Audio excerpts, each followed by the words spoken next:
welcome to another episode of Table for One. We have a wonderful guest here, Amber Beidler. Got it. How are you doing today? I am doing wonderful. Fantastic. Thanks for having me. Fantastic. But okay, so I kind of want to get an early career for you. Yeah. So ER social worker. Yeah. And trauma. Yeah. And then you were a therapist as well. Mm-hmm. Okay. So I just want to know, like, when you're on dates with guys, are you like psychoanalyzing them from the start? I mean, I try to be really open and I am like super empathetic and understand where people are coming from. But I will say, like, I ask a lot of questions about like the way that they were raised so I can understand them as a person. Mm-hmm. I never want to like just jump to conclusions about the way that someone behaves without knowing like why, like the reason behind it. So I ask a lot of questions on dates, and some guys don't like that. Yeah, well, I mean, it's good. I mean, I've been on dates too, and it's like I'm talking to a brick wall. You know, I want some back and forth, Totally. some questions. That's kind of how you know they're interested. And a lot of times it's like I will carry this weight of this, and I will never reach out to you again because this was the most boring thing. Oh my God, so true. It's terrible. I hate asking all the questions. Do you ever? So if you're, you ever tell the diagnosis to the guy after, give him some advice or something. Be like, hey brother, I think you're this. I totally have if they're a dick. I'm like, okay, yeah, no. So like you are showing narcissistic personality disorder. We should probably fix that. But no, I try not to. Like I think like, I have to draw that line, right? Like dating here in my experience, like lasts like a week or two and then it just like floats away. So I don't really like feel like I have the right to tell them what they I can't diagnose them. It's not right. I saw someone online who like after dates would send like a Google form of like questions like rank me in these categories, give me feedback, and that's such a great idea. That's actually kind of good, Yeah. At least the guy's trying to better himself, Wait, I love that. Yeah. I'm like one of those people that I have no board games, but I have all these card games that are like deep questions for people. Like I want to know you as a human being. I want to know your soul. I want to know like what drives you and makes you you. So like I always wanted in therapy, do therapists also take therapy on the side? Totally. Okay. Absolutely. I think every therapist should be in therapy because they're like therapy in itself, like there's this idea of countertransference where, you're taking on what your client is telling you, and maybe you have some shared traumas, and you absolutely should be doing therapy at the same time. For sure. I would. Yeah. That's. You ever like hear something and you're like, oh man, that's. I totally agree with you, but I'm going to give you the right answer. Like. Yeah, for sure. Okay. For sure. I mean, like. I also feel like everyone has their story in their version of the story, right? Like everyone will tell their story in the way that they feel is most relevant to them.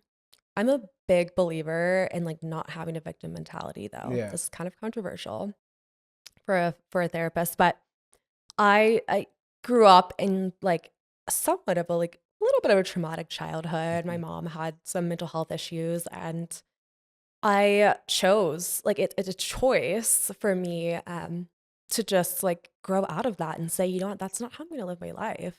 And so I created a podcast that's about resiliency and about folks that have grown up, maybe not in the best situation, but have like successful businesses or CEOs, lawyers.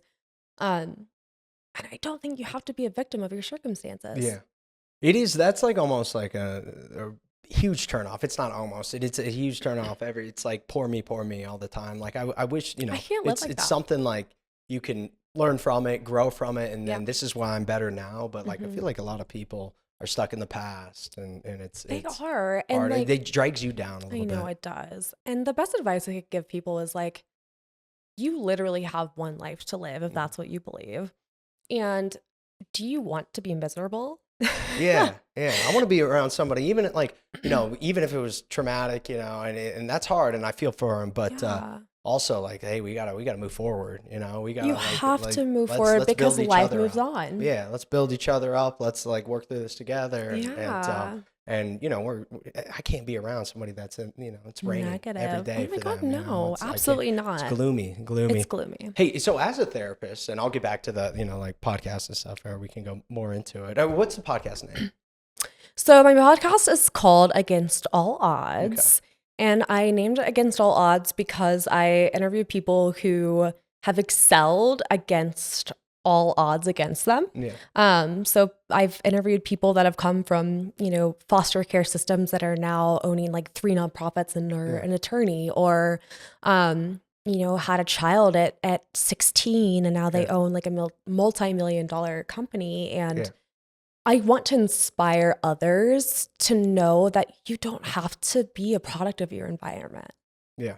Okay. So as a past therapist, could you give a diagnosis to some of the guys here in Denver to be better?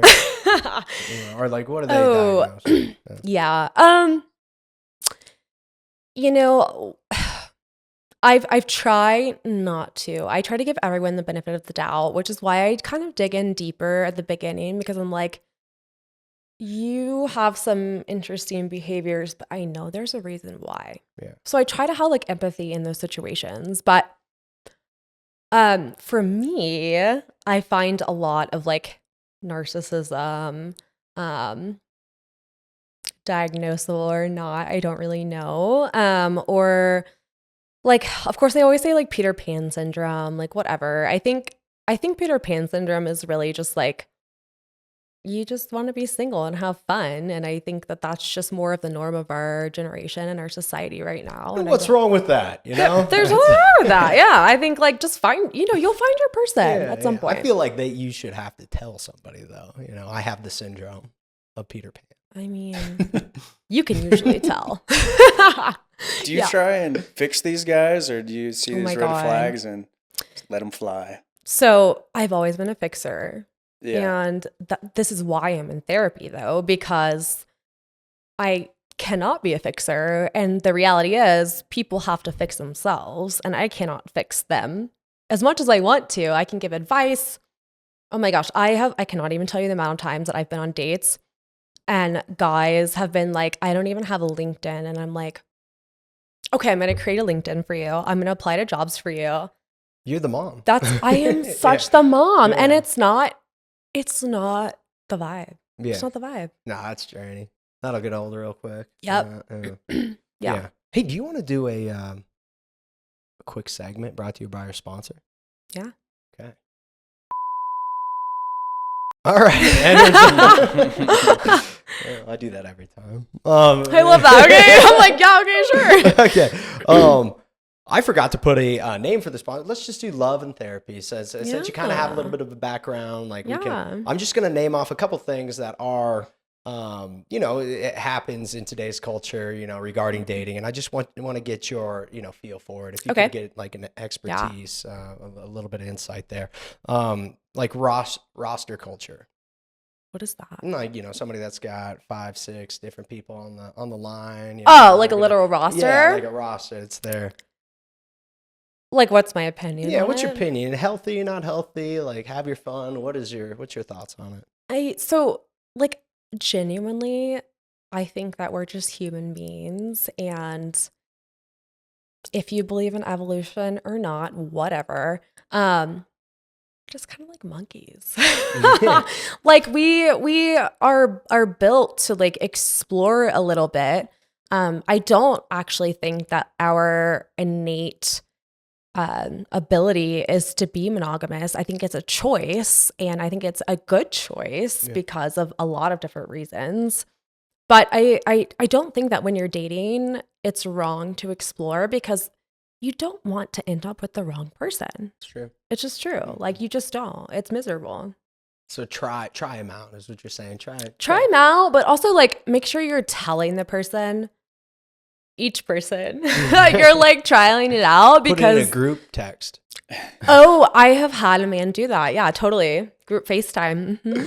Oh no! Turn it into like the Bachelor. Like you get a rose, you're cut. Yeah, yeah, it's so true. No, it's the same thing. Yeah. Yeah. Oh no, that sounds. That guy's got some balls on him. Damn. Mm-hmm. Okay, let's do is it bad to sleep with somebody on the first date? I personally have a hard rule of not sleeping with someone on the first date. Do I think it's bad? No, I think that's someone's personal choice. I think that is totally up to them.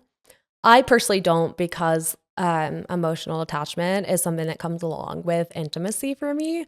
So I don't. I usually wait like till the third or fourth date because I want to make sure that like it's all about the vibes for me, honestly, like with that kind of intimacy. And so I want to make sure that like that person is a vibe before like I dive into it, or I won't enjoy it. Yeah. Isaac waits years. For what? Do you? Oh, yeah. That's good. We love that. He doesn't, dude. He's a first nighter kind of guy. It's not true. You're not. I already know you're not, Isaac. Okay, having like a just in case person around, you're trying to find your wife, but you got somebody on the side that's old faithful over there. Mm-hmm. What about him? Is that a bad thing if you're trying to find the one? I mean, no. Like, I think, humans in general, like the psychology of humans is like we desire connection. And it's hard to be alone. If you can sit alone by yourself, like you're doing a great job, and I encourage that. I've had to do that a lot. Is it nice to have reassurance from someone every now and then to make sure like you're like alive and like, well? Absolutely. But I think the important thing is that you don't lead other people on, because I mean, like everyone has feelings, like everyone has emotions. Like I don't want to hurt anyone else. So I'm pretty usually like straightforward with that. Like, hey, I'm dating other people.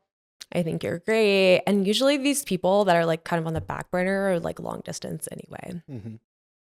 Well, so what, I mean, like if you're trying to find the one though, like is it healthy to always have that backup plan or kind of, no. Okay. No, I don't think so.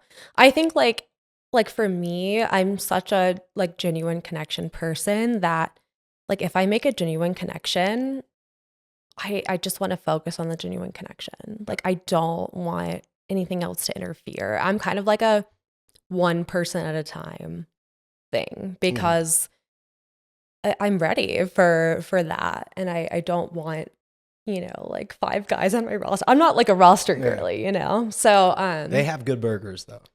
5 guys. Facts. No. They do. No, it's good. You're not wrong. Their fries are bomb. Nice. Yeah, the fries are got them. That's the joke for today. I love it. Oh, okay. Yeah. Oh shit. All right. Seeing somebody new, maybe it's a month or 2 months, and they tell the guy, hey, I just need to reconnect with my ex for a little bit of closure. Is that a bad thing? Like the guy's telling the girl that? Or the girl's telling the guy that? I encourage people to have closure because if that's what they need to heal, absolutely. But if you're doing it in a malicious way to like try and get back with them, I will know. Yeah. Like I can read the signs, like body language and like all the things. Like you can't, like most people are smart enough to know like when someone's lying to you. Yeah. Why do you need closure like after? Let's say you've been broken up for like a while. Yeah. Like, why do if you got something new on the. I think it's person dependent. Like personally, I didn't need like a ton of closure from my last relationship because I knew it wasn't right deep down. So like it was just mutual, Okay. Yeah. Yeah. Okay. Well, hey, what do we think about that segment? That was a pretty good segment. Yeah. Okay. Maybe we call it there. I don't think I have I have. Do you think closure is real? Part of me thinks it's kind of a myth. Closure? Yeah, what do you think? I'm never somebody that needs. I feel like I don't really need closure too much. Like but that's probably because I've got a cold heart. You do not. I think closure, like honestly, I think closure sometimes can bring up more emotions and then it just complicates things, to be honest. Sometimes that like hard cut is what you need. And that's kind of what I experienced, where I'm like, you chose to do this thing. We're no longer together. I'm going to move on now. Yeah. And you just have to sit with that and feel it and be okay. Yeah. And then, you know, if you're hitting closure, dude, the next thing that, you know, if you're meeting the person, you're getting some closure, then you have to have closure sex. Listen. Yes.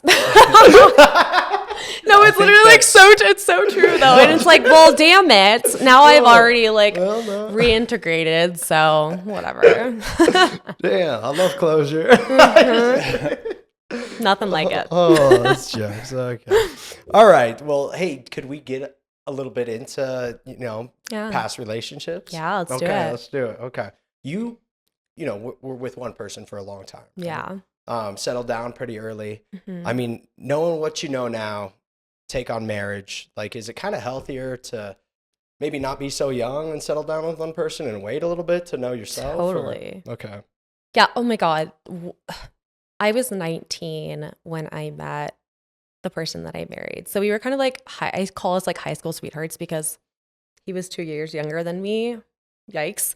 I had just finished up my like first year in college and I met him and he lied and said he was 19 and I was like, great. And we shared this love. He was out at recess and you were in college?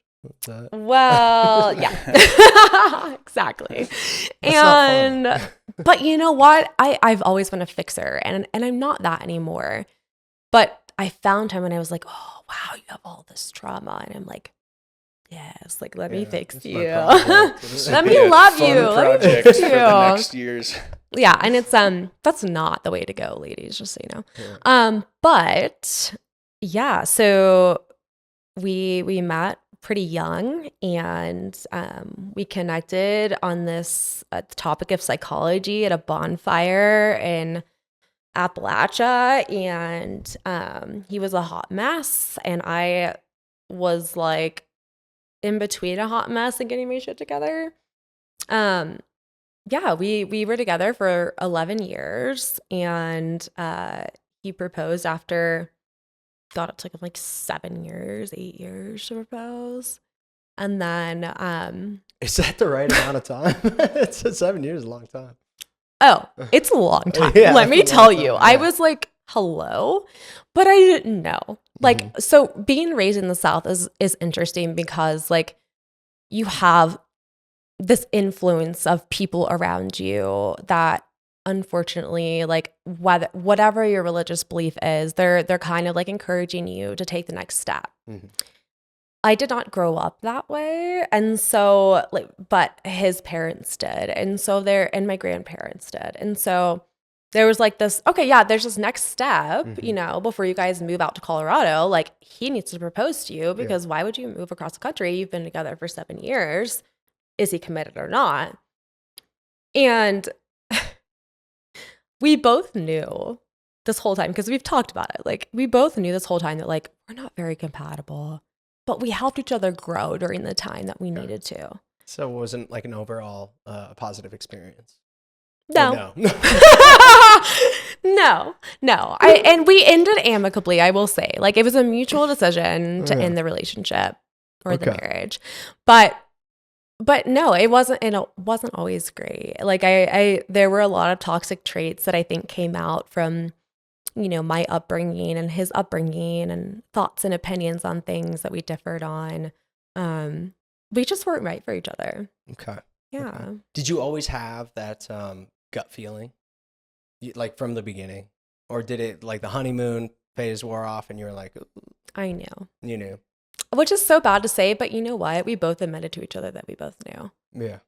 But it was just like this, like, oh shit, we've been together for so long. Like this feels like the right next step, right? Yeah. That's ingrained in you? That's what happened to me. Yeah. I feel like it's like, oh, you find it, you can, you know, you can be with, and you sometimes have fun. There's issues, but you kind of sweep them under the carpet, and you just go to the next step. And that's what got me. I was like, well, what am I doing here? You know, I need to find somebody that's more aligned with, or like have a better time, and just can be myself. Yeah, I'm realizing that compatibility actually is really important. Like you can be an individual person. And I encourage that. Like, I am not like a micromanager of your life. Like, go have fun with the boys. Like, go and do your thing. I have things that you're not going to want to do, like craft or like go out with the girls or whatever. And I encourage that independence. But I think like you have to have some similarities or you just aren't going to enjoy life together. You can't do things together. Like music is really important to me. And I'm looking for someone that enjoys going to concerts and shows. And that's what I want to do for the rest of my life. Yeah. Yeah. Yeah, that's good. Do you have some healing advice for people going through a heartbreak? I do.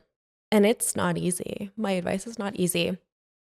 But I will say, I promise you that if you do not numb and you just sit with the feelings, it is so fucking hard. I promise you, like, it's hard. But if you just sit with it, I promise you, nothing bad will happen. You'll be okay. And then you've processed it. And then you're like, oh, I can get through anything. I think a lot of us numb through going out, through like a 5-day bender, totally been there. Whatever it is, like, I think like, but just sitting with that feeling and moving through it by yourself is like really powerful. Yeah. Yeah. Never tried that. That sounds pretty It's good. hard. It's really hard. Yeah. But it's worth it because then you're like, wow, then I you did have that. to actually sit with your thoughts though. And it's raw. Yeah. And there may or may not have been like some psychedelic assisted healing through that process, but like yeah. But I think overall, like, you can't just numb it out. It will come back every time. It'll come back. I feel like our generation too, like they're so avoidant to where, you get hurt and then people are like, oh, I'll just, because like dating's so accessible now through like apps or social media, like you could easily set up a date for in like a few days and then you do that to maybe get back at them or to numb the pain, and then it's just this vicious cycle of hurting people. They're posting a story at recess with the guy's hand in there. Oh, yeah. I just want to say that we intentionally post stories to make you guys upset. I'm like so serious about that. Like, it's so true. Yeah. Damn it works. And you know what? I'm sad after. Good to know. Good to know. Yeah. Yeah. Shit. Yeah. Okay. Well, okay. I guess the hardest part, like knowing somebody for so long, you probably knew their family, like you guys were integrated, and it probably felt like a second family for you. Like the hardest part of breaking it off. After that. What would that be? I mean, it's like, can you kind of go through those feelings? Or? Yeah, I mean, like, it's kind of like a death almost. It's like it's a grief and a loss in a way when you've been with someone for that long. But you have to move through it. Like, you can't hold on. Yeah. If it's not for you, let it go. And I think most people are in denial about, like, if they have feelings about whether or not it's right for them and they're questioning it. I promise you the answer is probably it's not right. Absolutely. That thought would cross my mind a lot. Yeah. Like, my long-term relationship, and I was just like, well, maybe everybody has this feeling. Like, I'm trying to anything that's going to make me feel better up here, and I'm like, no, this is what people go through. It's just normal. Like, you're just going to have this feeling for the rest of your life, but I don't think it should be that way. No, it doesn't have to be. And that's the beautiful thing about it is that you as a person have a choice. Yeah. You have a choice, literally. Like, even if you don't have like resources or family, like, you as a person have a choice to maintain your happiness, to wake up and say, actually, no, I'm going to be this way. I'm going to live my life this way because I have one life. It is like a death because you're like, it's just a whole new era for you. Oh my God. It is so like a death. I'm like, oh, wow. You knew this one thing for however long, and then it's just like, nope, gone out of your life. Like it's I don't know. And I think like a lot of people stay too because of that. I sure did. Yeah. Because of that past history that you have with them. And it's like really hard to move on. Yeah, so. For sure. Anybody, I mean, I think you probably already gave it, but like, he said for the healing, but like anybody that has that nagging feeling, like, what's the first step? Like the nagging feeling of what? Of like, this might not be it. This is not it. Like, I don't need to stay in this situation just because of history or because I know this person. I mean, it depends on how long you've been with them, right? Like, if you've been on a couple of dates with them, like it's been like 2 or 3 weeks, like I say, give it a little bit of time. People are kind of like awkward at first, and give them a chance. Yeah. unless they're like absolutely awful, then like red flag. But which I'm also really bad at recognizing. Red flags? Oh yeah. But I would say overall, like, your gut knows, you know, as a human being, what you deserve, what you want, what you need. Mm-hmm. If someone is not fulfilling those things, there are like a bajillion people in the world. Like, just be okay with being alone until you find that person. Yeah. And it's hard because we all want that connectedness, and like I do for sure, but it's not always the best choice. It's true. It's true. So, okay. Well, let me go to some great advice, by the way. Thank you so much. I appreciate that. I mean, I know that's like a hard thing. So, yeah, it's definitely I'm an open book. Yeah, it's good. It sounds like you healed from it. You know what you want, and you're out on the prowl, for lack of a better words. Yeah. Could you give us, maybe, since you are out and about now, have, in the dating pool, like maybe the most chaotic date that you've been on? Maybe the worst date. Yeah, I definitely like I have a few, but they weren't like the first dates. Okay. I feel like every first date is like they're showing their best. Yeah, they're putting on a front. And then it's like a week or two down the road, I'm like, holy shit, you've got some trauma. Yeah. Like, you've got some attachment issues. I'll at least wait 2 weeks until I start showing my true colors. Yeah. And I think, like, I think I don't want to say like I have a special insight into reading people, but like I did study that and have known, people who have been through trauma, and I try to be really accepting and understanding, but the fact of the matter is that if you are being toxic, it is on you 100% to fix that. Like, it's not on me. Yeah. It's on you. And I, like, if you are repeating the same patterns, I'm going to be like, dude, you've like 3 girls you've said that you've hated. Yeah. No, I find a girl and I say, fix me, mommy. Fix me. Yeah. So I definitely have like gone through like I pick the ones that are like, ooh, trauma. Yes, please. Like, that's what I want. Why are they hotter? Yeah. And, they're less boring. They're less boring. They're fun. They're fun. You can't. You can't be having somebody that had a good upbringing. Yeah. Which we encourage. Like, we love that. That's healthy, guys. Okay. So, I mean, I guess that would be part of my next question. But like, the biggest culture shock with Denver dating, or dating just outside of a long-term relationship, like, what is it? Is there anything in common, or like the common denominator? Yeah. So, like, I've always been an old soul, and a lot of people in this generation don't understand like what that looks like. And like, not to be sappy and like, no one's gonna do this for me and I just have to accept it, but like, dude, write me a poem, right? Like, hand make me something. I don't know. I don't need you to spend $1 million on me. Like, type that shit into ChatGPT, act like you wrote it. I'm just kidding. Yeah. I mean, like, like, pick a flower from the side of the road. I don't care. Yeah. It's just like, that's a lost art, I feel. It's like a lost art. And I'm sad because I'm really close with my grandparents who are in their 80s. And they've been together for 60 years, and they find ways to support each other. They find ways to love each other and to like keep that communication really healthy.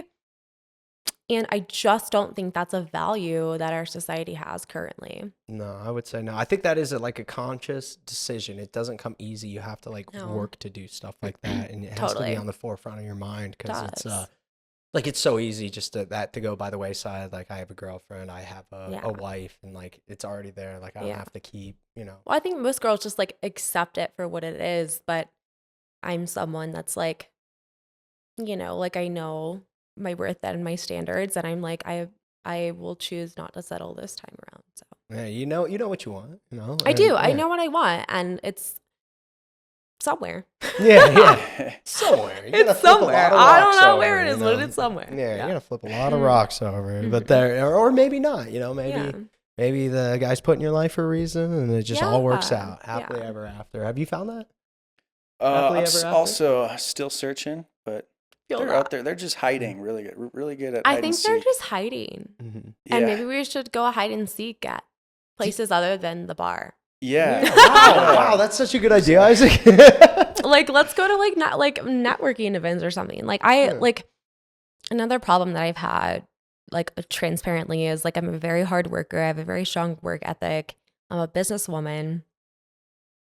And men are intimidated by that a lot. And so they self-sabotage for no reason, because they feel undermined.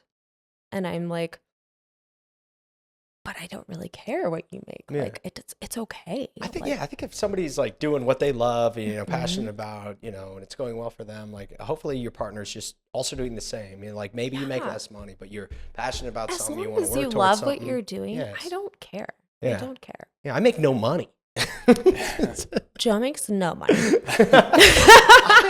No, I make some money, but it's but that's the thing. Like it's like like how many gals I told I had no job. It's like before when I lost my job, like after the show and stuff. Yeah, and it was like, I'm sure. I was just like, yeah, I don't have a job. I just wasn't like, I had no shame about it either. I was just like, yeah, I'm not really. I'm just trying to figure life out. And some people you're doing your thing, and it's like there is no judgment around that. Yeah. At least you were honest. I'm pretty honest about that. That's something people need to do better about, is just being honest about their life and the big picture on these first few dates. Same. People are like, oh my God, it's the first date. Like, stop fucking asking me these deep questions. But I'm like, okay, but like, what do you want? Like, I need to know. This is like the first step in like what could be a great relationship or a bad one, but like I got to get to the details on the first one. I like to ask questions as well. Yeah, like why are we even here if we're not going to get to know each other on a deeper level? And it's just like,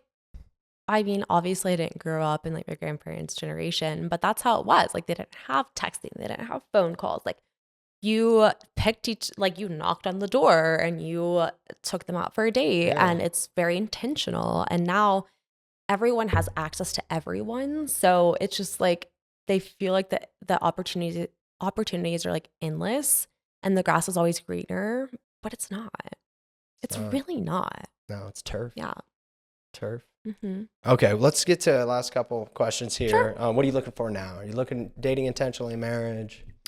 I'm totally dating intentionally. I mean, like I know that I was married, but like I've always wanted a partner and a family, and like low key want to live on a farm and have some chickens and like natural things. But absolutely, like I date intentionally. Do you still believe in marriage? Yeah, I do. I do believe like in love, and I haven't given up on that. I'm kind of like a hopeless romantic a little bit. And it's not to like jump back into something, but it is to find, a life partner. I love and I love sharing that with someone else, and it just has to be healthy this go around. So I'm trying to be really intentional with like, if something doesn't feel healthy, I'll address it with the person, and if it's not fixed, then it's just not for me. Okay. Yeah, that sounds good. I do you think there is like a perfect person like everybody? I don't think there's. No, I don't. I don't really believe in soulmates. I believe that like you can have multiple loves throughout your life. There are so many people in the world, right? And I think there's this combination of like, yeah, we're really compatible. We have our differences, but like you can be my life partner because we tolerate each other. Like we can tolerate each other in a healthy way. Yeah. And not be toxic. So yeah, I don't even believe in soulmates. I just believe in like, you've got to work for love, man. Amen. I like that's good. That's a good take, because it's not like all roses and sunshine. It's really not like you like.